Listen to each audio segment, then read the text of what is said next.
Улан Бердібаевич, албетте бул мыйзам долбоорун колдойм. Негизи бул замандын талабы деп айтар элем.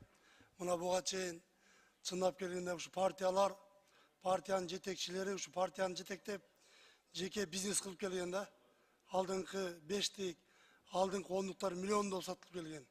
Мына эми бул жерде чыныгы баягы округтан ошол жерде эл өзү шайлай турган мыкты лидерлер тандоого бир мүмкүнчүлүк түзүлүп атыптыр да.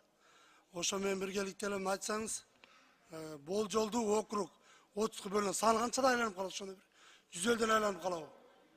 Урматтуу Русланбек Шергазиевич, сиз туура айтасыз. Буга чейин саясий соодалашуу ушул каттоо учурунда дагы болгон, кийин дагы ушул баягы партиялар тизмесинде дагы болгон. Сиз айтып өткөндө алдыңкы орундар 200 миңден 500 миллион долларга чейинки сатышып, ушундай саясий соодалашуулар болгон.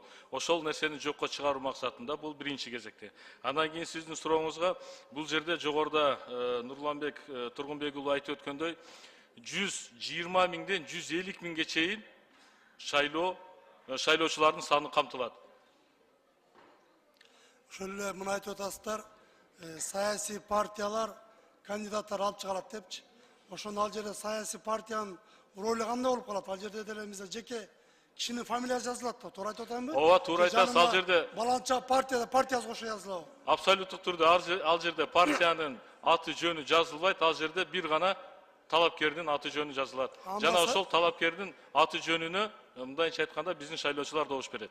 Анда саясий партиянын ал жерде эмне кереги бар? Мисалы да, саясий партияда өзүнүн кандидаттарын мындайча айтканда бере алат деп жатасыңар да. Эч кандай ал жерде саясий партиянын аты жыты болбосо, саясий партияга добуш бербесе, бул жерде баягы саясий партиянын деле мындайча айтканда кажети жок го дейм. Бул теманы алып эле салыш керек го дейм. Эми Руслан Шергазиевич, мандаттуу болуп аткандан кийин. Эми бизде мамлекетибизде өзүңүз билесиз, саясий партиялар көп. Ал саясий партиялардын дагы мындайча айтканда эске алышыбыз керек да. Алар өздөрүнүн талапкерлерин сунушташы мүмкүн, алар өздөрүнүн талапкерлерин чыгарышы мүмкүн. Андан кийин ол партиянын жерлерде каалайбызбы, каалабайбызбы, ячейкалары бар, тарапташтары бар. Алардын дагы сунушун, алардын дагы кызыкчылыгын эске алышыбыз керек да, Руслан Шергазиевич. Жана айтып кеттиңиз, ошондо жеке бир гана кишиге шайлоо добуш берилет. Туура айтып атамбы? Туура. Бул жерде эч кандай 2-3 деген тема болбойт. Биз ошондой деп сунуштап атабыз. Бир шайлоочу бир талапкерге добуш берет деп. Ошол менен биргеликте мисалы талапкер өзүнүн кандидатын койгондон кийин алардын күрөөлөрү баардыгын кайтарымсыз болобу? Же өтүп кеткендерки, же өтпөгөндөркү ушундай кандай болот? Мисалы күрөөсүн баардыгын кайтарымсыз болобу, же кайтарымдуу болобу? Күрөөлөр боюнча. Күрөөлөр боюнча жогоруда айтып өтпөдүмбү, Русланбек Шергазиевич, абсолюттук түрдө күрөө кайтарылбайт. Ал каттоодон өтүш үчүн ошол 300 миң сомун сөзсүз түрдө төгүп, ошол квитанциясын алгандан кийин гана биздин борбордук шайлоо комиссиясы каттайт. Эгерде квитанцияны же болбосо ошол 300 миң сом күрөөнү төкпөсө, борбордук шайлоо комиссиясы каттабасын деп биз сунуштап атабыз. Жогоруда айтылбадыбы? Себеби дегенде баардыгы биз анализди көтөрдүк да, биздин ушул жогорку кеңешке 3 миңден ашыкка чейин биздин талапкерлер катталат экен.